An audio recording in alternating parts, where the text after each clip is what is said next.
This is Delhi. Please stand by for our next broadcast. This is All India Radio. We now bring to you the recording of today's proceedings during the question hour in the Rajya Sabha. ये आकाशवाणी है. अभी आप आज राज्यसभा में प्रश्नकाल के दौरान हुए कार्रवाई की रिकॉर्डिंग सुनेंगे. Question number 271. Question number 271 by Dr. Sasmit Patra. Will the Minister of Chemicals and Fertilizers be pleased to state A. The details of the present status of the Talcher fertilizer plant in Odisha. B. The date by which the plant is expected to be commissioned. And C. The reasons for the delay in the commissioning of this plant. Shri Bhagwant Khuba, Minister of State for Chemicals and Fertilizers.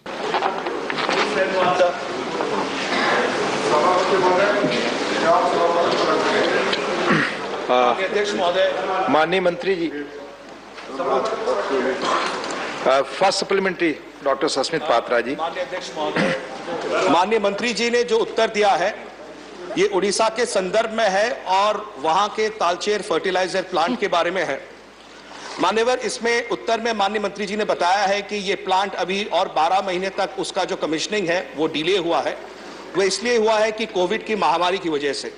तो मैं माननीय मंत्री जी से जानना चाहता हूं कि क्योंकि 2015 में प्लांट का शुरुआत करना था, उसकी जो कंपनी की फॉर्मेशन हुई और अभी 2024 सितंबर तक ये प्लांट का कमिश्निंग की जो एक्सपेक्टेड डेट है, तो क्या माननीय मंत्री जी कोई ऐसा कार्य करेंगे जिससे कि ये जो डिले है 12 महीने का, ये डिले कम से कम रहे और जल्द से जल्द ये प्लांट सितंबर 2024 के जगह पर और जल्दी आ सके. Thank you. सदस्य ने तालचेर कमीशन को लेकर के उन्होंने चिंता किया है. उसका ओरिजिनल कमीशनिंग सितंबर 2023 का था.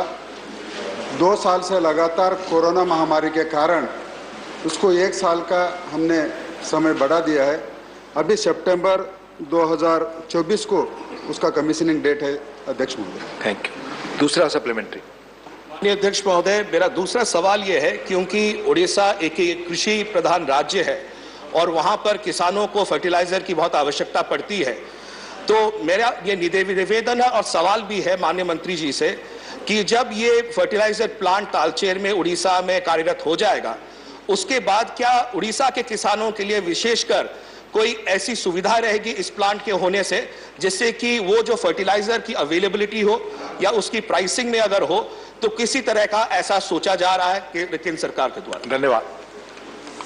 महोदय, फिर से एक बार ओडिशा का राज्य से वो मान्य सदस्य आते हैं तो स्वाभाविक रूप से ओडिशा का किसानों का चिंता करते हैं, लेकिन भारत सरकार देश के किसानों का चिंता करती है और देश के किसानों को, सभी राज्यों को अपना फर्टिलाइज़र सही समय पर मिले. और हमारा जो प्राइस के बारे में बताया है, मैं मान्य सदस्य को और सभी इस सदन को मैं बताना चाहता हूं कि भारत सरकार कम से कम जो हमारा प्राइसिंग है वो प्राइस के ऊपर सभी राज्यों को एक ही प्राइस के ऊपर यूरिया देती है. तो वहां पर अगर प्लांट लगने के बावजूद भी यही जो देश भर में एक ही रेट है कि 266.7 रुपया पर बैग के हिसाब से सभी तरफ वही मिलती है. मैं सदन को और थोड़ा सा जानकारी देना चाहता हूँ सभापति महोदय. केवल भारत के अंदर ही यूरिया का एक बैग के ऊपर 266 रुपये 70 पैसे मिलती है.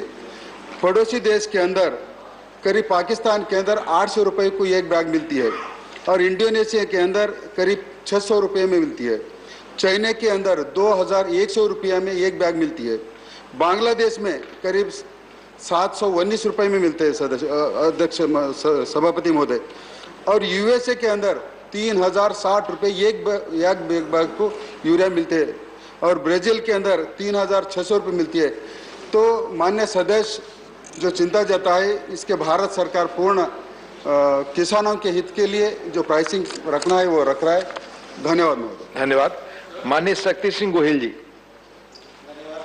महोदय, मैं माननीय मंत्री जी से जानना चाहता हूं कि ये जॉइंट वेंचर बना 2015 में और जो अभी तक का प्रोग्रेस है फरवरी 2022 तक का, वो 20% ही प्रोग्रेस हुआ है यहाँ पे. तो इसका सरकार को मैं ये जानना चाहता हूँ कि आप ये यूरिया प्रोडक्शन कम होगा तो यूरिया का दाम आप बढ़ाना चाहते हो, क्योंकि ये प्रोडक्शन तो लेट आएगा, और दूसरे कंट्रीज की हम कंपैरिजन करते हैं, वहां फार्मर्स को अलग तरीके से हेल्प मिलता है. We cannot compare ourselves with other those countries which were compared by honorable minister. तो यहाँ जो हमारी परंपरा रही है कि यूरिया सस्ता मिले, सही वक्त पे मिले, पूरा मिले, तो आप दाम बढ़ाना चाहते हो धन्यवाद. या इसी दाम से आप एश्योर करते हो कि इसी दाम से यूरिया मिलता है? धन्यवाद. चिंता जताई है, देश में यूरिया की कमी नहीं होनी चाहिए और देश में सभी किसान को सही दाम से यूरिया मिलना चाहिए. वर्तमान समय में देश में 325 लाख मेट्रिक टन यूरिया की प्रतिवर्ष खपत होती है. उसके सामने 250 लाख मेट्रिक टन यूरिया देश में इंडिजिनियस बनता है और 75 से लाख मेट्रिक टन यूरिया हमें इंपोर्ट करना पड़ता है. आज इंटरनेशनल मार्केट में यूरिया की प्राइस बढ़ गई है. $1200 प्रति मेट्रिक टन यूरिया मिलता है, यानी कि 4000 रुपीज़ पर एक बैग यूरिया हमें इंटरनेशनल मार्केट में मिलता है, और हम भारत में उसको 266 रुपीज़ में, मतलब एक बैग पर 3700 रुपीज़ सब्सिडी देते हैं. आज के दिन में देश पर सब्सिडी का बर्डन बढ़ रहा है और भविष्य में ये बर्डन किसान पर ना आए, इसलिए भारत सरकार ने समय समय पर सब्सिडी बढ़ाई है. नहीं केवल यूरिया में, डीएपी में भी हमने सब्सिडी बढ़ाई है. डीएपी का भाव भी आज $1300 प्रति metric ton international price market में हो गया है. वो भी मार्केट में आज 4000 से अधिक इंटरनेशनल मार्केट के हिसाब से में बैग मिलती है. माननीय अध्यक्ष महोदय, 1350 रुपीज़ में भारत में वो बिकती है. उसके पर भी भारत के द्वारा 2650 रुपीज़ डीएपी पर सब्सिडी दी जा रही है. सब्सिडी का बर्डन भारत सरकार वहन कर रही है, इसलिए किसान को सही दाम से फर्टिलाइजर मिल रहा है और भविष्य में भी सही दाम से फर्टिलाइजर मिलते रहेंगे, ऐसा हमारा प्रयास है. धन्यवाद. माननीय बृजलाल जी. महोदय, मेरा प्रश्न भी यूरिया संबंध में है, लेकिन वो उत्तर प्रदेश से, अगर आपकी अनुमति हो. क्वेश्चन है तालचेर फर्टिलाइजर प्लांट पर. यूरिया का ही है, लेकिन ये उत्तर प्रदेश से है. अगर आपकी अनुमति हो तो मैं सवाल पूछूं. माननीय मंत्री जी चाहें तो जवाब दे सकते हैं. जी सर. गोरखपुर में यूरिया खाद का कारखाना 1968 में खुला था, 90 में मिसमैनेजमेंट से बंद हो गया. सवाल गोरखपुर का है. गोरखपुर का जी है. सर. जी है. सवाल गोरखपुर का है. माननीय बृजलाल जी, अगर इससे संबंधित हो तालचेर से तो मैं आपको अनुमति दूं. ठीक है सर. माननीय रेवती रमन सिंह जी.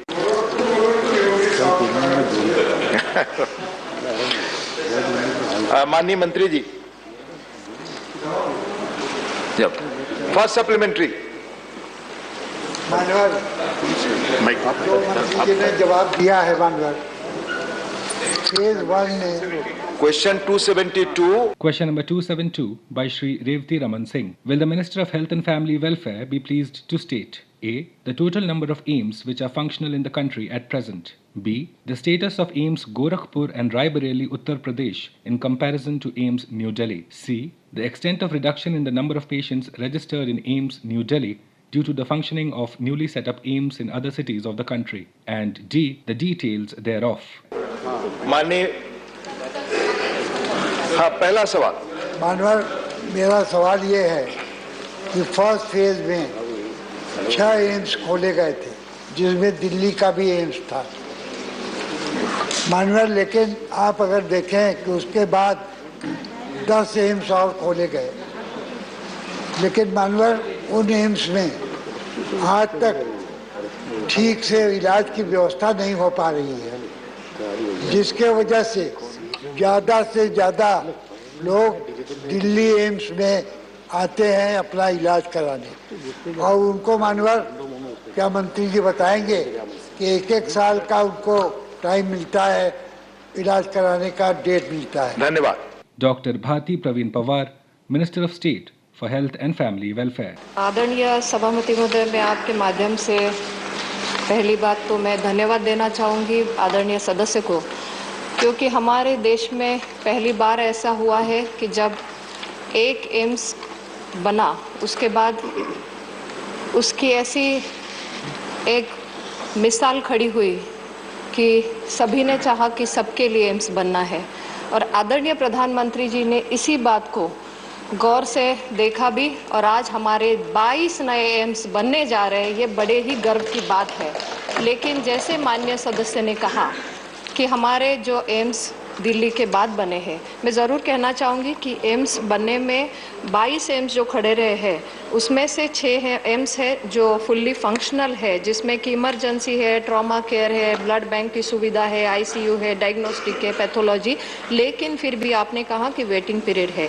लेकिन ये जो 6 एम्स है, आदरणीय उपसभापति महोदय, मैं कहना चाहूँगी कि एवरेज हमारे 15,000 पेशेंट्स डेली ओपीडी विजिट करते हैं, वो देखे जाते हैं। Besides, more than 17 patients getting treatment IPD every month, और उसमें से भी 7,000 मेजर माइनर सर्जरीज भी हो रहे हैं every month in this 6 AIIMS. उसके अलावा सर बाकी एम्स में कॉलेज का भी काम चल रहा है और ओपीडी भी खड़ी है, लगभग 10 एम्स में ओपीडी चालू है। सर हमारा यही सरकार का कहना है कि एक अच्छी शिक्षा भी मेडिकल की खड़ी हो और टर्शरी केयर बहुत ही अच्छा हो, इस कारण ये एम्स बन रहे हैं। धन्यवाद। धन्यवाद। दूसरा सप्लीमेंट्री। माननीय मंत्री जी ने जो जवाब दिया है, वो जो बात हमने कहा है वही उसी का जवाब उन्होंने दिया है। मैं माननीय मंत्री जी से जानना चाहता हूँ कि जो एम्स नए खोले हैं आपने, उसमें फैकल्टी जो हैं सब डॉक्टरों की नियुक्ति हुई है कि नहीं हुई। माननीय मैं एक उदाहरण देना चाहता हूँ। पटना एम्स आज से कई साल पहले खोला गया, वहाँ प्राइवेट प्रैक्टिस अलाउ कर दी गई। जहाँ जहाँ प्राइवेट प्रैक्टिस अलाउ की गई है माननीय, वहाँ पर कोई भी काम डॉक्टर ठीक से नहीं कर पाते। मैं चाहता हूँ कि क्या प्राइवेट प्रैक्टिस बंद करेंगे और जहाँ नए एम्स खुले हैं फैकल्टी में सब डॉक्टरों की नियुक्ति करेंगे। धन्यवाद। महोदय, जैसे कि सदस्य ने चिंता जताई है कि जो भी डॉक्टर्स वहाँ काम कर रहे हैं, अगर वो काम नहीं कर रहे हैं तो ज़रूर हम ध्यान देने ही वाले हैं। लेकिन फिर भी हमने ये भी बताना है कि सर हमने जैसे ही रिक्रूटमेंट का एडवर्टाइजमेंट है, समय समय पर वो एडवर्टाइजमेंट में भी किए गए हैं फैकल्टी के 4 टाइम्स, हमारे नॉन फैकल्टी के 8 बार, ऐसे लगातार रिक्रूटमेंट भी कर रहे हैं और आवश्यकता होने पर वो रिक्रूटमेंट भी हो रही है। फिर भी अगर सदस्य ने कहा है, मैं यही जताना चाहूँगी कि एम्स के साथ भी प्रधानमंत्री सुरक्षा योजना के तहत 75 अपग्रेडेशन भी हो रहे हैं जिलों के अस्पतालों में, जो भी एक ये लोड कम करने के लिए काम करेगा। और उसके साथ ही हमारे नए मेडिकल कॉलेज भी बन रहे हैं, जिसमें उत्तर प्रदेश में बहुत ही अच्छा मेडिकल कॉलेज खड़े हो रहे हैं। धन्यवाद। माननीय दिनेश अनवरिया जी। माननीय सभापति महोदय जी, मैं आपके माध्यम से माननीय मंत्री जी से यह जानना चाहता हूँ कि आयुर्वेद हमारी पुरानी चिकित्सा पद्धति है और आयुर्वेद चिकित्सा पद्धति को बढ़ावा देने के लिए हमारी सरकार ने क्या क्या कदम उठाए। ये एम्स के बारे में है, सवाल एम्स के बारे में है। माननीय दीपेंद्र सिंह हुड्डा जी। इसे मैं माननीय मंत्री जी से हरियाणा से संबंधित एम्स से संबंधित 2 अति महत्वपूर्ण योजनाओं के बारे में जानकारी चाहूँगा। एक पहला तो एम्स कैंपस 2 झज्जर बाड़सा के अंदर जो एम्स दिल्ली द्वारा संचालित है, ये जब 2009 में इसकी भूमि पूजन हुई थी तब 10 राष्ट्रीय संस्थाओं यहाँ पे इस कैंपस में बनेंगे 300 एकड़ की घोषित किए गए थे, जो एम्स के वर्किंग प्लान में भी उनको शामिल किया गया था, जिसमें से केवल एक राष्ट्रीय कैंसर संस्था वहाँ पे स्थापित की गई है।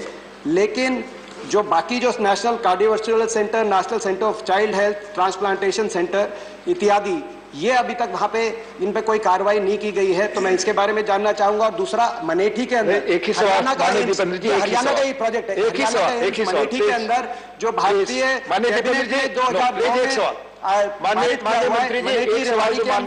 ने पूछा उसका आप जवाब। Please no, this is not the way. Please ये पुट आपने एक सवाल पूछ लिया है, उसको आप जवाब देने दें। हुड्डा जी ये नहीं, एक सवाल पूछा आपने, उसी का जवाब मिले। प्लीज माननीय मंत्री।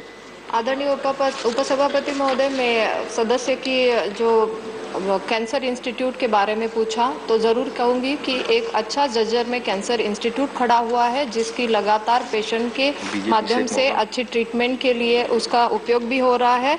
और जैसे कि मनेठी के बारे में कहा तो मैं ये कहूँगी कि पहले फॉरेस्ट क्लियरेंस का वहाँ पे एक प्रॉब्लम था, वो क्लियर नहीं हुआ। उसके बाद गवर्नमेंट में वहाँ पे नई ज़मीन भी आइडेंटिफाई की है और जो कि मनेठी अभी नए एम्स के लिए स्टेट से हमारी बात चल रही है। Honourable Tiruchi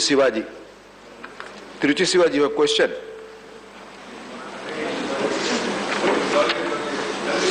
Please. Sir, sir, my supplement question arises from the reply of the minister. Besides AIIMS New Delhi, 6 new AIIMS sanctioned in phase 1 of the Pradhan Mantri Swadesh PMSSY are fully functional. In addition, MBBS classes and OPD services have started in 10 new AIIMS. In another 2 AIIMS, only MBBS classes have started. Limited IPD services have also been operational. Sir, I would like to know from the minister, what is the status of the AIIMS that has been announced in Tamil Nadu? It has not seen the light of the day, not even the building has come up. It is years since the announcement. So what is the status of the AIIMS that has been announced in Tamil Nadu and has not come into existence? Sir, आदरणीय सदस्य ने जो चिंता जताई है Madurai AIIMS के बारे में है, मदुरई एम्स तमिलनाडु। मैं ये कहूँगी कि सर जैसे ही एम्स का लगातार काम चालू है, ये जो लोन था वो जायका से हमने लोन लिया है, उसके बारे में sir the site is finalised at Madurai and the pre investment work is in progress. Sir the loan agreement is also sign and the appointment of the project management consultant in progress. Sir the MBBS the classes are starting from through this academic session with the help of the state government. Thank you. माननीय रामनाथ ठाकुर जी. सभापति महोदय, मैं आपके माध्यम से मैं सरकार से जानना चाहता हूं कि दरभंगा में जो एम्स बन रहे हैं उसमें कब तक रोगियों की इलाज शुरू हो जाएगी? आदरणीय उपसभापति महोदय, मैं यही कहूँगी कि दरभंगा का जो हमारा एम्स है जिसमें कि कुछ ज़मीन को लेके थोड़ा विलम्ब हो रहा था, लेकिन वो site at Darbhanga finalised for this establishment of this new AIIMS in this state and state to hand over the free land and this land transfer document forward हो चुके हैं स्टेट से. धन्यवाद. क्वेश्चन नंबर 273 माननीय GC Chandrashekhar ji. Question number 273 by Shri GC Chandrasekhar. Will the Minister of Finance be pleased to state A. Whether NPAs accumulated by Indian lenders are higher than those of the banks in most major economies, including US, UK, China and Japan? If so, the details thereof and the rank of India out of the major world economies plagued by bad loans. B. Whether any comprehensive strategy has been chalked out by the government to nab the defaulters? If so, the details thereof. C. Whether government has obtained forensic audit reports of the banks on major defaulters, and if so, the details thereof, an action initiated against the defaulters. And D. Details of NPAs from 2014 to till date, year-wise and bank-wise. 73, question number. माननीय मंत्री जी. Dr. Bhagwat Kishan Rao Karad, Minister of State for Finance. First supplementary.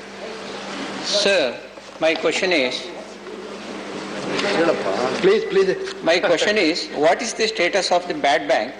And if it is already under the implementation, what is the percentage of agreed value paid to bad loans by bad bank? And how many accounts have been identified for transfer to bad banks with the worth of these loans? माननीय मंत्री जी. माननीय उपसभापति महोदय, माननीय सदस्यगण, सम्माननीय सदस्य ने चंद्रशेखर जी ने बहुत महत्वपूर्ण क्वेश्चन पूछा है. तो बैड बैंक के बारे में जो लोन्स है उसका लिस्ट अवेलेबल है और वो टेबल पे रखा जाएंगे. Table. Thank you. Second supplementary. That is not there, madam. The details is not there. Please. Even though that is second supplementary, I will ask, sir. Sir, the answer given that comprehensive steps have been taken by the government, although why the huge NPA is still continuing, what are the steps proposed by the government? Thank you. माननीय उपसभापति महोदय, अगर 2008 से 2014 तक देखा तो extensive lending हुआ है और उस टाइम अभी तक 68,75,748 हुआ है और इसके रिजॉल्व करने के लिए अलग अलग स्टेप गवर्नमेंट की तरफ से लिए हैं। इसमें recognition of the bad loans, जिसे account restructure will be classified as NPA, it was not classified as NPA to earlier. उसके सिवाय एक युवा that is asset quality review, ये 2015 से चालू किया है। जो अकाउंट एनपीए में है उसका डिटेल जांच किया जाता है। उसके साथ bank developed stressed asset management verticals in the banks. इसी के साथ 2016 में एक रेजोल्यूशन पास किया है जिसमें as per insolvency bankruptcy code NCLT that is national company law tribunal का गठन किया है। जो बैड लोन्स है इसमें गठित किए जाते हैं। इसी के साथ सरफेसी एक्ट में अगर डिटेल किसने जवाब नहीं दिया या कुछ छुपाया तो 3 महीने का इम्प्रिजनमेंट करने का भी गठन हो चुका है। इसके साथ डीआरटी कोर्ट में जो 10 लाख का लिमिट थी तो 10 लाख से 20 लाख तक किया है और 6 डीआरटी कोर्ट नए खोले हैं। इसकी वजह से जब पेंडिंग लोन्स है उसी का ऊपर भी ये होता है। इसी के साथ रिकैपिटलाइजेशन ऑफ द बैंक भी किया है, जिसमें बैंक को गवर्नमेंट ने 3.25 लाख करोड़ इन्फ्यूज कर चुके हैं और नए नए बैंक के रिफॉर्म आ चुके हैं। इसके साथ मैं बताना चाहता हूं 50 करोड़ के ऊपर से जो कुछ लोन है तो 50 करोड़ के ऊपर से लोन का उसका फ्रॉड एग्जामिनेशन करने के लिए फॉरेंसिक ऑडिट किया जाता है। तो इसके साथ सैंक्शन अथॉरिटी, बैंक में सैंक्शन अथॉरिटी और उनका रिकवरी इन सेंस उनका फॉलोअप अथॉरिटी अलग अलग किया जाता है। लोन देने वाला लोन इसका फॉलो होता है। और एक ही sir, thank you, early warning system, इसमें 80 इंडिकेटर्स है। 80 इंडिकेटर्स। Thank you. माननीय Anil Desai ji, please. Thank you, Deputy Chairman, sir. Sir, Central Trade Union workers, along with the PSB employees, public sector bank employees, are on nationwide strike. So they are opposing the central government policies. Along with their bone of contention is regarding the haircuts which are allowed in the resolution process. Resolution professionals, RPs, they are called, they are playing a very important role in this entire process while recovering the defaulted loans. Here, is there any mechanism, may I ask through you, sir, is there any mechanism to know, because these haircuts which are allowed on a huge basis, that doesn't serve defeats the very purpose of this entire process. Along with that, personal guarantors, where the provision has been made in IBC, that their involvement is also there. May I know from the Honorable Minister through you, how far this mechanism is overseen through any other purposes where the role is taken care of, that in a true sense this process is followed and the recovery is done. Thank you. Union Finance Minister Mrs. Nirmala Sitharaman. So this question doesn't relate to the essential question that has been answered by the Minister of State. However, because this is a topic of concern for all of us, I would want to broadly identify that whenever issues of resolution which are, if I may say or use the word for better alternative, suspect, if the resolution that has been arrived at is suspect, there are times when the CICs or the resolution providers have been asked to review the process and only then finalize. That is first step first. Second, when it is leading to questionable resolutions, there are always avenues available for, say, the banks in this case, to go to the court and say that this may not be the best resolution available. There are, I wouldn't want to take the names, but there are examples available for the honorable member in the recent past when the banks have themselves gone saying the resolution which is being offered by the RPs is not acceptable, meaning that the level of the haircut is just not acceptable, and they've asked for redoing the process. So with the IBC and also the NCLT allowing space for banks in particular, and I'm containing myself in answering about banks, that banks have gone questioning the levels to which banks have been asked to let go, meaning indicative of the haircut, and have appealed against the professionals' advice. And therefore, there's enough mechanism available, which I'm happy to say that the banks are periodically using to question the resolution arrived at. And again, as a follow-up, I want to add here, the resolution professional's credibility itself gets questioned. Subsequently, his own, the assignments given to him after that are also given after much scrutiny. So it is not as if it's let gone or nobody notices it. There is a way in which banks are getting back to saying it's unacceptable, and there's a way in which the system is telling the resolution professional that he cannot go on with the kind of compromise solutions that he probably is giving. So there are checks and balances which are being invoked, and I want to give that confidence to the honourable member because this is a very current and very important question. Thank you. Manik K.C. Venugopal ji. The NPA is increasing from comparing to 2014, 7 times increasing is the. My question is, there are 2 types of defaulters in the country. One is so-called big players who is escaping from the country itself and staying somewhere else and cheating the country. And major number is not from that area. The amount involved in this process is major among these big players. But there are farmers like people, those who buy, those who take a loan of 5 lakhs, 10 lakhs for their cultivation, for their sons and daughters' marriage, everybody. Now the Securitization Act is coming as a weapon to have a recovery on these small farmers like people. It's creating a huge problem in rural India. Basically, certain number of notices has been issued. Large number of notices has been issued to the farmers for recovery purposes on the basis of Securitization Act. My question is whether the government is ready to separate the small loans from big loan for giving relief to the farmers and common people. Thank you. Thank you. माननीय उपसभापति महोदय, सदस्य ने question पूछा है जो bank के बड़े जो कस्टमर्स है और जो बाहर अब्रॉड गए हैं जिन्होंने लोन पहुंचाया नहीं है, उसी के साथ फार्मर को जो लोन दिया है, बैंक डजंट डिफरेंट, यानी बिग लोन और शॉर्ट लोन बैंक ऑलवेज जो बैंक का जो लोन है वसूल कैसा हो जाएगा उसके लिए काम करती है, और बाहर भी जो लोग गए तो उनके ऊपर भी कार्रवाई चालू है, और फार्मर्स के लिए अभी स्पेसिफिक कुछ नहीं है, अभी कुछ नया इसमें कुछ लोन विभाग करने का ही नहीं।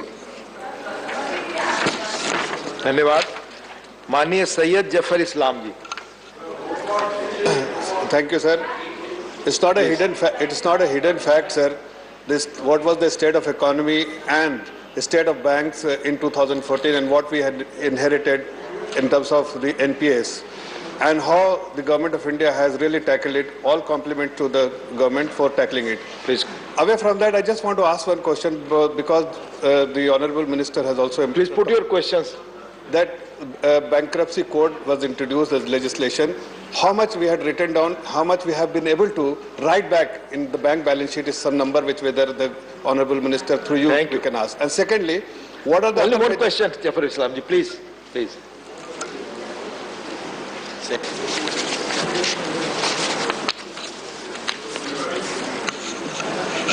माननीय उपसभापति महोदय, अगर 2016 में एनसीएलटी कोर्स का गठित हो चुका है और अभी तक अगर रिकवरी अगर देखा जाए तो around 65,819 crore that is from the public sector bank से रिकवरी हो चुका है under this act. Thank you. Question number 274, Mani Sanjay Seth ji. Question number 274 by Shri Sanjay Seth. Will the Minister of Health and Family Welfare be pleased to state A. Whether it is a fact that there is a shortage of administrative staff when the country is confronting the annual epidemic of dengue, chikungunya and COVID-19? B. If so, the details of shortage of administrative staff state-wise. And C. The steps the government is taking to enhance the capacity of experts as well as scientific staff to deal with future pandemic situations. माननीय मंत्री Dr. Bharti Praveen Pawar, Minister of State for Health and Family Welfare. First supplementary. Sir, मैं माननीय मंत्री जी को ये बताना चाहता हूँ कि सरकारी चिकित्सालयों में बहुत सारे डॉक्टर जो हैं प्रशासनिक कार्य देखते हैं जिससे वो मरीजों को नहीं देख पाते हैं। तो मैं ये सरकार से जानना चाहता हूँ कि क्या वो कोई ऐसा कदम उठा रहे हैं जिससे डॉक्टरों को प्रशासनिक कार्यों से छुट्टी मिल जाए और वो केवल डॉक्टरों का काम देख सकें, धन्यवाद, मरीजों का काम देख सकें। आदरणीय उपसभापति महोदय, जैसे कि सवाल जुड़ा था डेंगू, चिकनगुनिया और कोविड से, लेकिन सदस्य ने चिंता जताई है कि डॉक्टर्स को और भी प्रशासनिक काम करने पड़ते हैं, लेकिन कभी कभी ये जुड़े भी होते हैं, कुछ अपडेट भी करवाने होते हैं। फिर भी हम यही कहना चाहेंगे कि आज भारत सरकार ये प्राइमरी लेवल हो, सेकेंडरी या टर्शरी सेवाएं बढ़ाने के लिए लगातार उसमें काम कर रही है, जिसमें कि अभी जैसे बताया कि 22 नए एम्स भी बन रहे हैं, 75 नए अपग्रेडेशन भी हो रहे हैं मेडिकल कॉलेजेस के, और नए मेडिकल कॉलेज भी खुल रहे हैं। उसके बावजूद NHM के माध्यम से जो राशि दी जाती है हर एक स्टेट को, हर एक जिले को, उसके माध्यम से प्राइमरी पे ज़्यादा फोकस किया जा रहा है। धन्यवाद। Second supplementary.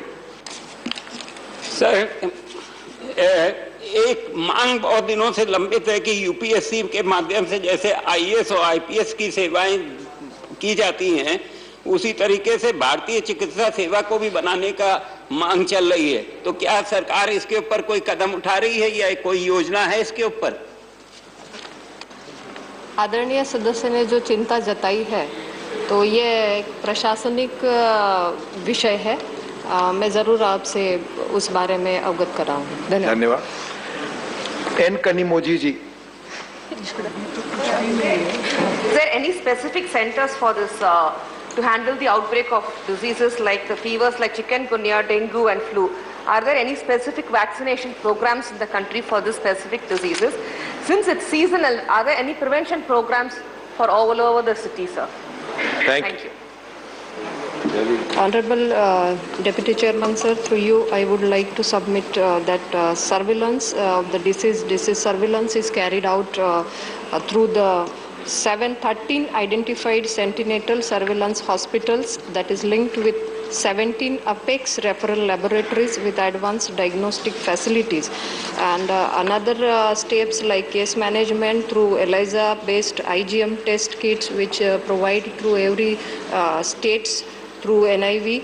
Again, the vector management, the outbreak response, capacity building. There are several lots of programs which is covered by NVBDCP, National Vector-Borne Disease Control Program, and the funds are also allocating to every state. Thank you. Dr. Santanu Senji. Sir, while discussing on dengue, chikungunya and COVID, by now you all know that these are multi-peak system diseases.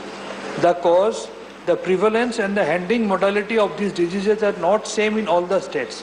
Through you, my question before my learned minister is, why don't we give the due importance to the corporate federalism, and instead of imposing upon any central directive, why don't we speak to the state individually so far the individual diseases are concerned and take the necessary steps accordingly? Thank you. माननीय अध्यक्ष महोदय, माननीय सदस्य ने जो प्रश्न पूछा है, चिकनगुनिया जैसे रोग वेक्टर बोर्न डिसीज़ है और उसके लिए ऐसा कोई राज्य और केंद्र के बीच में भेदभाव हो ही नहीं सकता। Health is a state subject, but ऐसी जो सिचुएशंस होती है और वैसी स्थिति में हर स्टेट में, अलग अलग स्टेट में हमारे सर्वेलेंस सिस्टम विद्यमान होती है, और देश में सर्वेलेंस करने के लिए आज हमारे पास 34 से अबव लैब है और अलग अलग स्टेट में लैब है। वहाँ ऐसे कोई डिसीज़ होता है, ऐसा कोई पेंडेमिक की स्थिति होती है तो वहाँ सर्वेलेंस होता है, और सर्वेलेंस करने के लिए एक हाईटेक लैब की आवश्यकता होती है। तो स्टेट अपने यहाँ से वो सैंपल कलेक्ट करते हैं और सैंपल बाद में वो सेंटर में भेजते हैं। ICMR उसकी निगरानी भी करती है और उसके अनुसार वो ऐसे डिसीज़ वहाँ दिखते हैं तो तुरंत ही उसके ऊपर एक्शन कैसे लिया जाए वो स्टेट गवर्नमेंट को रिकमेंडेड करते हैं। इसलिए सभी स्टेट और सेंटर साथ में मिलके ही वेक्टर बोर्न डिसीज हो या तो कोई पेंडेमिक सिचुएशंस हो, साथ में मिलके काम करते हैं और भारत सरकार का एफर्ट रहा है। हमने हेल्थ सेक्टर में आपने देखा होगा माननीय डिप्टी चेयरमैन साहब, सारा कोविड क्राइसिस में कभी माननीय प्रधानमंत्री जी से लेके भारत सरकार के कोई मंत्री ने कभी कोई स्टेट और स्टेट के अलग बात नहीं की। सारा देश का इशू है और ऐसी स्थिति में सारा देश को जॉइंटली एफर्ट करना चाहिए। किया, कई स्टेट ने अपनी ओर से कमेंट भी की होगी, क्रिटिसिज्म भी किया होगा, लेकिन भारत सरकार ने कभी कोई स्टेट के साथ बायर्स बिहेवियर नहीं किया। जहां जिसकी रेमडेसिविर की क्राइसिस थी, जब एलोकेशन की बात आती थी, पॉपुलेशन और डिसीज के अनुसार और केस के अनुसार हम उसको डिस्टर्ब करते थे। ऑक्सीजन की स्थिति थी, हम इस तरह से डिस्टर्ब करते थे, कई लोगों ने हमें डिस्टर्ब किया, एक बात अलग है। लेकिन जब ट्रीटमेंट का सवाल है और सर्वेलेंस का सवाल है तो उसमें वेस्ट बंगाल की लैब को भी प्रायोरिटी दी जाती है, वहां से भी सैंपल आते हैं, उसको भी समय पे सैंपल को टेस्ट करके जो भी रिपोर्ट आती है वो स्टेट गवर्नमेंट को हम देते हैं। धन्यवाद। माननीय जयप्रकाश निषाद जी।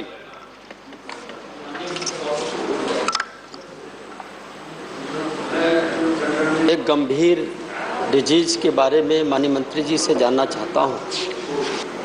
जैसे बहुत सारी बीमारियां हैं जो गांव से लोग एम्स में और पीजीआई में जाते हैं और वहां पर डॉक्टर उनको जांच करके टाइम ज़्यादा बढ़ा देते हैं, तब हम लोगों से सिफारिश करते हैं कि ये टाइम मेरा जल्दी हो जाता और उस बीमारी के कारण वो दम तोड़ देते हैं, उनको समय नहीं मिल पाता है। क्या माननीय मंत्री जी ऐसे मरीजों के लिए कुछ ऐसी व्यवस्था बनाएंगे कि जो दम न तोड़ने पाए, उनका इलाज समय पर हो जाए? धन्यवाद। सदस्य ने बहुत ही महत्वपूर्ण चर्चा उठाई है कि आज जो ज़रूरत है कि सही टाइम पे वो जांच भी हो, उसके लिए ट्रीटमेंट भी हो, लेकिन आवश्यक है कि ज़रूरी उसका टेस्ट हो और टेस्ट रिपोर्ट जल्द ही मिले। जैसा कि माननीय सदस्य ने कहा, मैं आपके माध्यम से यही कहना चाहूँगी कि आज भारत सरकार लगातार प्राइमरी लेवल पे, चाहे वो पीएचसी हो, हमारे सीएचसी हो, हमारे डिस्ट्रिक्ट अस्पताल हो, वहाँ पे भी लैब के टेस्ट अभी बढ़ाए हैं और आज अगर प्रधानमंत्री जी ने स्वयं इस बात को ध्यान दिया है कि हमारे हेल्थ एंड वेलनेस सेंटर बढ़ने चाहिए, तो उसके पीछे भी यही मंशा है कि वहीं पे लैब टेस्ट हो या वहीं पे अच्छी ट्रीटमेंट सुविधा मिले ताकि पेशेंट को ज़्यादा दूर ना जाने पड़े। इसके अलावा भी ट्रीटमेंट के लिए टेलीमेडिसिन कंसल्टेशन के लिए भी बजट दिया है ताकि जैसे सदस्य ने चिंता जताई कि सही टाइम पे उन्हें ट्रीटमेंट भी मिले। धन्यवाद। Question number 275, माननीय Derek O'Brien ji. Question number 275 by Shri Derek O'Brien. Will the Minister of Health and Family Welfare be pleased to state A. The amount of outstanding dues that government owes to private hospitals under the Central Government Health Scheme CGHS. B. The last time when pricing of these healthcare services under the scheme was done and whether government has plans to revise it. And C. The details of the budgetary allocation for CGHS. Sir, 275. माननीय मंत्री जी। Dr. Mansukh Mandaviya, Minister of Health and Family Welfare. माननीय Derek ji, first supplementary. Sir, since my question is on central government health service and the minister has answered that paying these bills is a continuous and dynamic process. So, since the Minister of State for Health is a lady, so I was wondering whether as part of this continuous dynamic process, she actually convinces her male colleagues to make all these cards in the name of the woman of the house. My supplementary question, sir, is there are many reports of about 175 healthcare organizations who are refusing to honor and clear the bills of ex-servicemen. These are ex-servicemen who have been paying, but 174 of them have not, 174 organizations are refusing the CGHS. Sir, it's my question and humble appeal as well. Will the minister please take, what steps is the minister going to take, because these are ex-servicemen, to honor these medical bills? Thank you, Derek. माननीय deputy chairman sir, CGHS holder को service provide करना, treatment उसको उपलब्ध कराना, ये भारत सरकार की जिम्मेवारी है। उसमें जो माननीय सदस्य के संज्ञान में कोई है कि इस टाइप के एक्स सर्विसमैन को सर्विस प्रोवाइड नहीं की है तो अवश्य मेरे ध्यान में रखिए, मैं उसको देख लूँगा। सेकंड सप्लीमेंट्री माननीय Derek ji. Thank you, Minister, for that assurance. Now there's another group of people who are having the same problem. They're having the same problem everywhere because that group of people are not even being allowed into Parliament these days. Only 20 are allowed against the allotted 150. You were once also, sir, please, so you understand their pain. Please question. You also were a journalist. Please. You also were a journalist, so you Please understand their pain. question. Sir, the question is supplementary. Many elderly and senior journalists are not being given an opportunity to avail. Their bills are getting stuck. So on their behalf, what is the ministry doing to renew these and to ensure, like the ex-servicemen, that these senior retired journalists are taken care of by the CGSOs? Thank you. माननीय chairman sir, जो CGHS card holder है, चाहे पत्रकार हो चाहे retired employees हो, सभी के लिए CGHS कार्ड के तहत उसको सर्विस उपलब्ध हो, उसको ट्रीटमेंट मिले, उसके लिए हम हमेशा कार्यरत हैं। हाँ, एक दिक्कत आई थी शॉर्ट टाइम के लिए, जो यहाँ बताया गया कि उसका पेमेंट डिले हो रहा है। इसी स्थिति में जब कोविड क्राइसिस चालू हुई तो कई CGHS सेंटर पर काम करने वाले हमारे जो डॉक्टर है उसको रिप्लेस करना पड़ा था, दूसरी जगह पे काम देना पड़ा था, एयरपोर्ट पर, सभी जगह पे, पोर्ट पर, कई ऐसी जगह पे जब वो काम करते थे उस वक्त उसको प्राइवेट हॉस्पिटल में जाने के लिए भी हमने उसको फ्री किया था और वहाँ भी वो बिल आए तो उसको हम रिम्बर्स करते थे।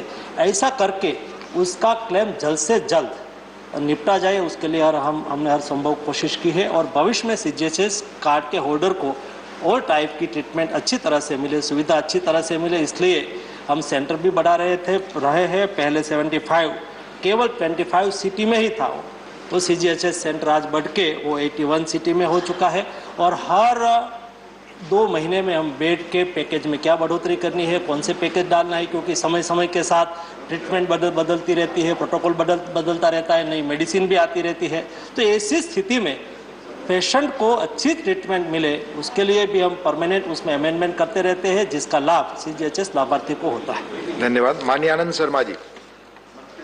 Thank you, Honorable Deputy Chairman, sir.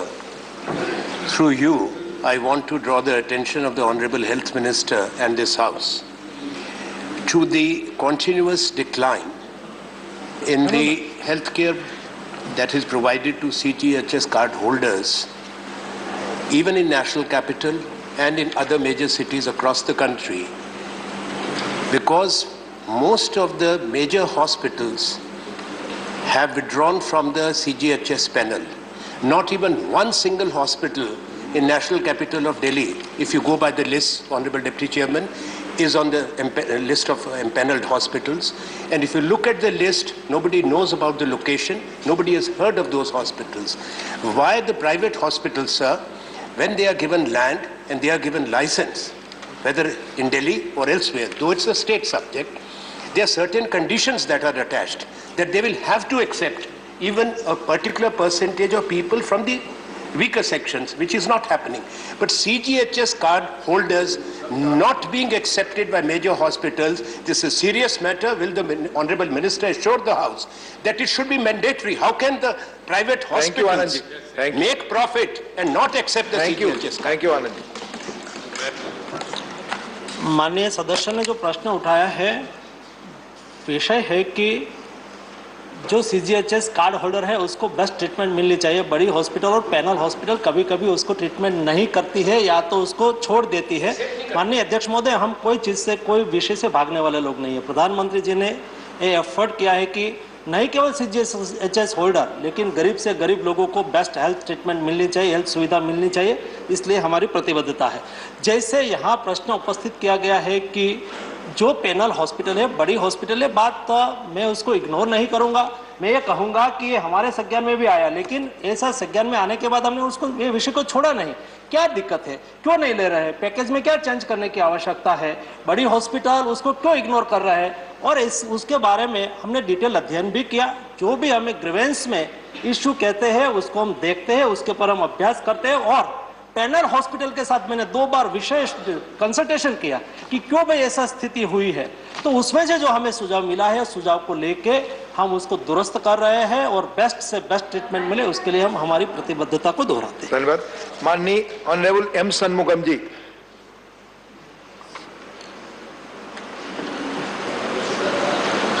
Thank you, Deputy Chairman, sir. I want to know from the Minister, the life-saving medicines like hemo for cancer, stent and ballooning for the heart patients are imported from abroad. The selling prices of the drugs are very, very higher than the importing price. It is not affordable by the poor people. Is the Minister will take action to reduce the prices to help the poor people? Thank you. Question relates to CGS. It's important. माननीय अध्यक्ष महोदय, ये विषय ये questions के अंतर्गत तो नहीं है, लेकिन क्वेश्चंस अच्छा है, इसलिए मैं उसका रिप्लाई करना चाहूँगा कि कैंसर की मेडिसिन हमें विदेश से लानी भी पड़ती है और अभी इंडिया उसमें भी कैंसर की मेडिसिन बनाने में भी सक्षम हो गया है। हमने PLI स्कीम इंट्रोड्यूस की, उसमें कई ऐसा API जो कैंसर की मेडिसिन बनाने में उपयोगी होता था वो भी इंडिया में मैन्युफैक्चरिंग होना चालू हो चुका है, मेडिसिन बनने लगी है। उसके अलावा विदेश से भी हमारी आवश्यकता के अनुसार हम विदेश से भी उसको इंपोर्ट करते हैं, लेकिन हमने तय किया है कि कैंसर की ऐसी 45 मेडिसिन थी जो कॉस्टली थी और उसका बहुत दाम हुआ करते थे, ऐसी 44 मेडिसिन का हमने ट्रेड मार्जिन फिक्स किया है, जैसे कि कोई ज़्यादा प्राइस ना ले। मीन्स फर्स्ट लैंडिंग होता है डिस्ट्रीब्यूटर, जब मैन्युफैक्चरर डिस्ट्रीब्यूटर को बेचता है और डिस्ट्रीब्यूटर जब मार्केट में बेचता है उसकी MRP होती है वो 60% फर्स्ट सेल से 60% से ज़्यादा नहीं होनी चाहिए। ऐसा ट्रेड मार्जिन फिक्स करने से कैंसर की मेडिसिन का दाम बहुत गिर गया है, बहुत कम हो गया है, उसका लाभ देश के कैंसर पीड़ित लोगों को हो रहा है। धन्यवाद। माननीय A Vijay Kumar ji. Question relates to CGS, please. Thank you, Deputy Chairman, sir. I ask the Minister to take so many multi-specialty hospitals throughout the India. My question is, we will all the multi-specialty hospital is under the control of CGS. माननीय अध्यक्ष महोदय, सारे तो नहीं होती है, panel होती है और पैनल बनती है, उसके प्रोसेस है और उसमें जो इच्छुक है वही बन सकते हैं, इच्छुक नहीं है और हम उसको कंपलसरी कर दे तो उसकी अच्छी तरह से ट्रीटमेंट नहीं मिल पाएगी, इसलिए वो पैनल के अनुसार होती है। Thank you. Question number 276, माननीय YS Chaudhary ji. Question number 276 by Shri YS Chaudhary. Will the Minister of Health and Family Welfare be pleased to state A. Whether government has launched Heal in India initiative to promote healthcare delivery services and infrastructure for international patients? B. If so, the details thereof. C. Whether it also has a plan to launch Heal by India by providing manpower from India to healthcare sector in other countries? D. If so, the details thereof and by when it would be launched? And E. The estimated job opportunities abroad for our trained professionals in the health sector and the details thereof. माननीय मंत्री जी।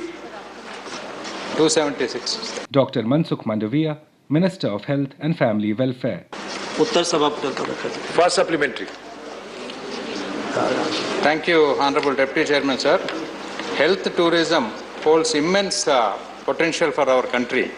The order of the day is, because of the technology, predictive, preventive and participative health care can be taken up. Particularly India has got Ayurveda, Siddha, Yoga, Panchakarma, regeneration therapy, etc. Southern India have already proven in many ways to take care of the foreign tourists as well as Indians. So with efforts, what efforts have been made to include all systems of Indian medicines besides allopathy for promotion of Heal in India initiative by the Ministry of Health in coordination with the Ministry of Tourism? Please. Thank you. माननीय chairman साहब, ये बहुत महत्वपूर्ण विषय है और देश में यहाँ ब्रेन पावर, मैन पावर की कभी कमी नहीं है। यहाँ बेस्ट डॉक्टर है जो सारे दुनिया में 3 लाख से अधिक डॉक्टर इंडिया में MBBS, MD होके दुनिया में अपनी सेवाएं दे रहे हैं। वैसे ही हमारे पास लैब टेक्नीशियन है, हमारे पास नर्सिस है, हमारे पास पैरामेडिक के ट्रीटमेंट कर सके ऐसा स्किल मैन पावर है और दुनिया में उसकी बहुत बड़ी ज़रूरत भी है और इसलिए हमने कहा कि हम देश विदेश में हमारा लोगों को भेजे, हम सर्विस प्रोवाइड करें, नहीं, हमने उसको हिल बाय इंडिया इसलिए कहा कि इंडिया की परंपरा रही है, हम स्वास्थ्य को कभी बिजनेस नहीं मानते, हम हेल्थ सेक्टर को बिजनेस नहीं मानते, हम सेवा मानते हैं। और इसलिए इस विषय पर डिटेल अध्ययन करने के लिए हमने 3 दिन हिल बाय इंडिया, इंडिया के द्वारा दुनिया की सेवा कैसे करें और दुनिया में जो हेल्थ टूरिज्म की संभावना इंडिया में है, मतलब वो आए इंडिया में ट्रीटमेंट कराए, क्योंकि इंडिया में अफोर्डेबल हेल्थ ट्रीटमेंट है, इंडिया में बेस्ट डॉक्टर है, इंडिया में बेस्ट हॉस्पिटल है, इंडिया में आयुष की ट्रीटमेंट करने के लिए केरल जैसे स्टेट में इकोसिस्टम बनी हुई है। तो दुनिया यहाँ आए, उसके लिए क्या करना चाहिए? बात करने से तो नहीं होगा, उसके लिए व्यवस्था बनाना चाहिए। प्रधानमंत्री जी ने हमें निर्देश दिया था कि उसके ऊपर काम होना चाहिए, और ये काम करने के लिए हमने 3 दिन और 3 दिन 6 दिन के लिए चिंतन बैठक की। ये चिंतन बैठक में हमने स्टेक होल्डर को बुलाया, सभी हॉस्पिटल को बुलाया, नीति आयोग को बुलाया, MEA मिनिस्ट्री को बुलाया और सभी एक्सपर्ट लोगों को बुलाया। ऐसा करके हमने विस्तृत उसके लिए कार्य योजना बनाने के लिए एक व्यवस्था की। उसके माध्यम से आने वाले दिनों में हमारे पास क्या क्या मैन पावर है, एक ही डैशबोर्ड पर दुनिया देखे कि इंडिया में ये टाइप के मैन पावर यहाँ पर उपलब्ध है, ये और उसको किस टाइप के लोग चाहिए, वो तुरंत ही यही भारत सरकार का डैशबोर्ड को देख के वो यहाँ के लोगों से बात करे और वो दुनिया में अपनी सर्विस को प्रोवाइड करे हिल बाय के द्वारा।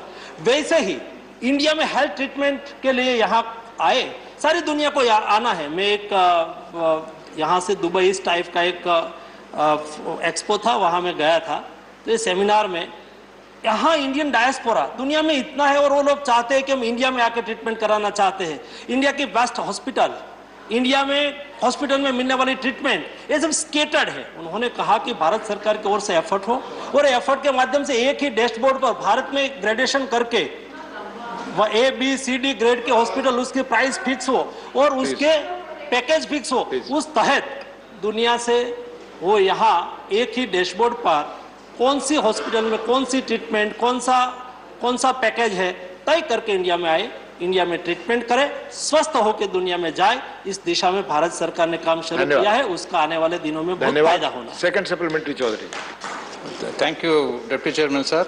So my question is, now that we have almost 75 years are getting completed as an independent India, is Government of India, though healthcare is a state subject, is Government of India have done any blueprint for giving a sustainable healthcare from top to bottom until the village and mandal level? That's my question. Thank you. माननीय chairman साहब, बहुत अच्छा question है कि आज़ादी के अमृत महोत्सव पर भारत सरकार ऊपर से नीचे के गरीब तबके के लोगों के लिए हेल्थ ट्रीटमेंट के लिए क्या कर रही है।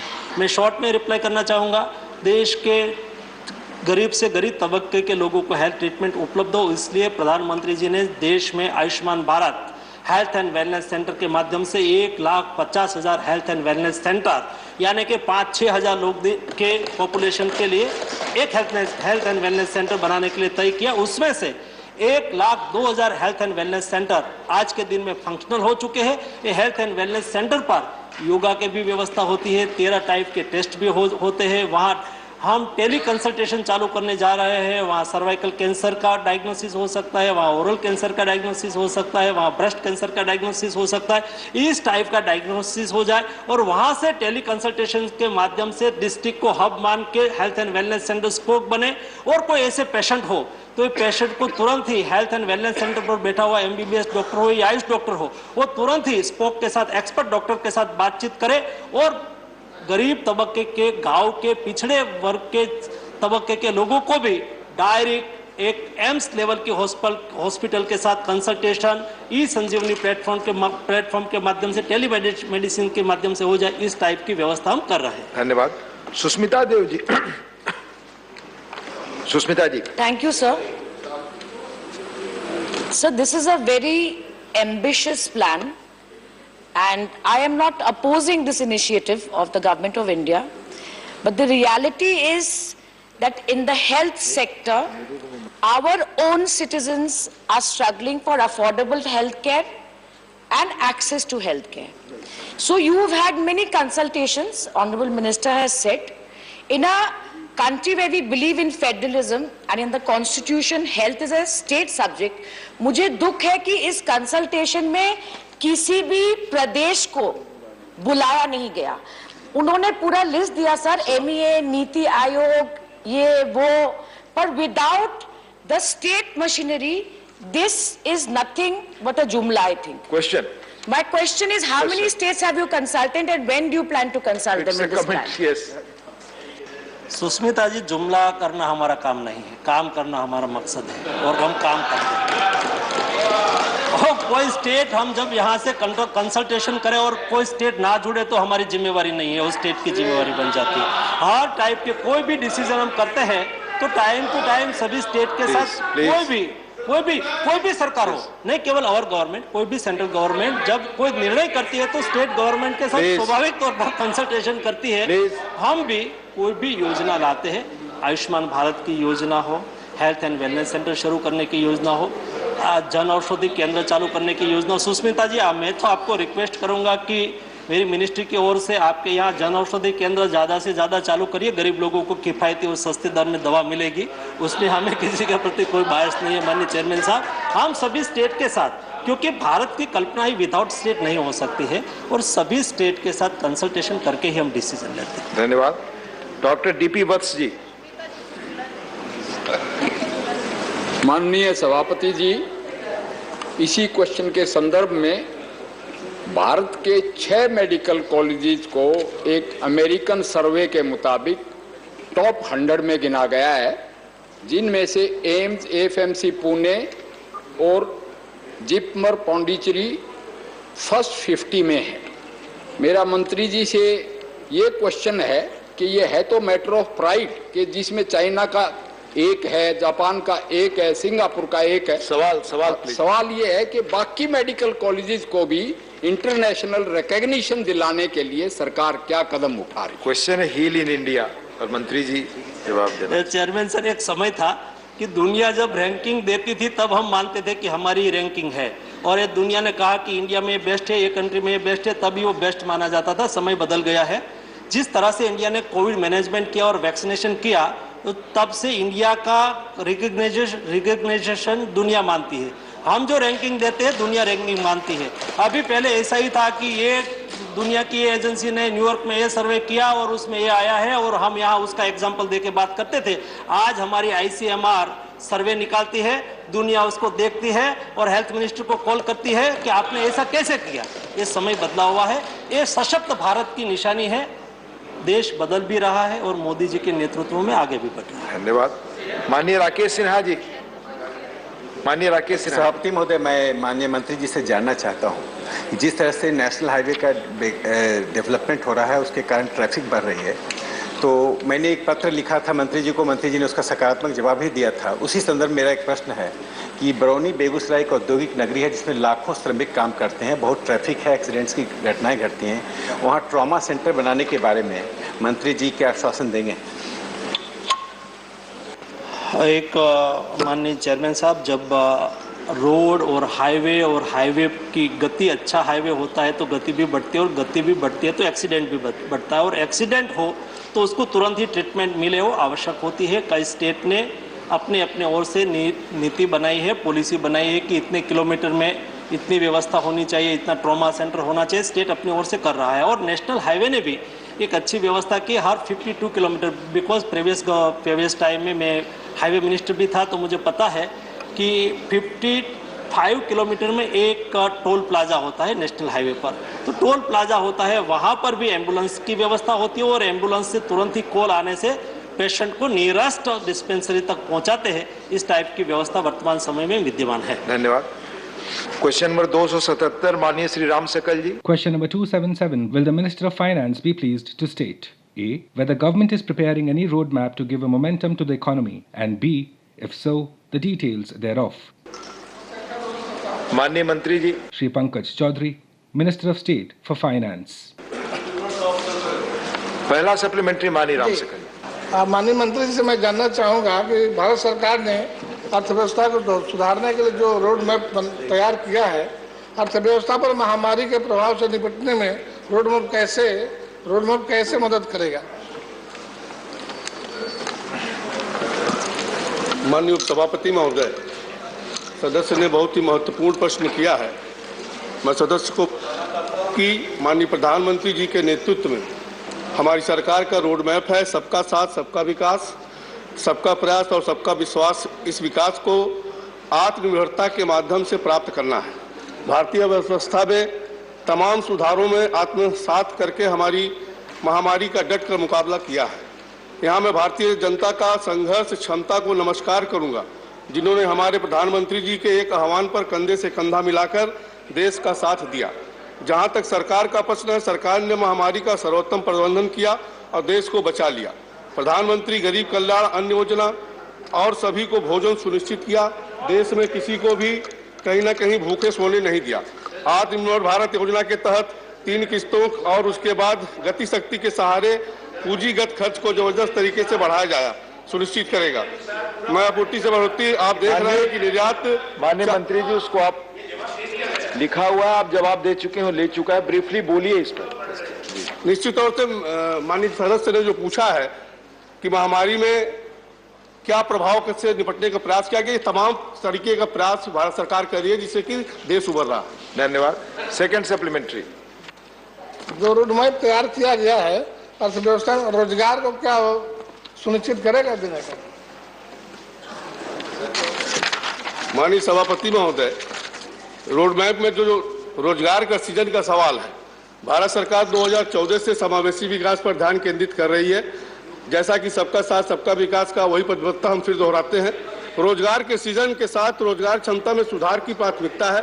भारत सरकार ने देश में रोजगार पैदा करने के लिए कई कदम उठाए हैं, जिन अन्य बातों के साथ साथ देश के आत्मनिर्भर बनाने और रोजगार के अवसर पैदा करने के लिए आत्मनिर्भर भारत पैकेज, आत्मनिर्भर भारत रोजगार योजना, गरीब कल्याण रोजगार अभियान, प्रोडक्शन लिंक्स इंसेंटिव PLI योजना, प्रधानमंत्री योजना, PM गति शक्ति आदि शामिल है। सार्वजनिक पूंजीगत माननीय मंत्री जी, ये लिखित जो जवाब आपने दिया वो पढ़ रहे हैं? नहीं, ब्रीफली बता दीजिए, ब्रीफली बता दीजिए। निश्चित तौर से इन तमाम पैकेजों के माध्यम से रोजगार का सृजन करने की व्यवस्था की गई। धन्यवाद। माननीय जवाहर सरकार जी। Question is, where is the answer to the question? The question was, where is the roadmap? Please put your own question. You have answered in bits and pieces, a brick here, a mortar there. Where is the answer? Where is the roadmap? Where is the investment? Yes, I admit you have mentioned about infrastructure. I do admit. You have mentioned about PLI. Okay. But these are small bits. We are talking of an economy that is 150 lakh crores. 150 lakh crores. Question, so whatever you do by little steps, limited time, my question, sir, I know it's going. My question to the Honourable Minister is, please work it out sometime and give us a roadmap. Your budget has outlined certain small steps put together. But we need a big map. Are you willing to tax the rich? There you will not get answer. Time is, please. Time is over. House stands adjourned till 2 PM.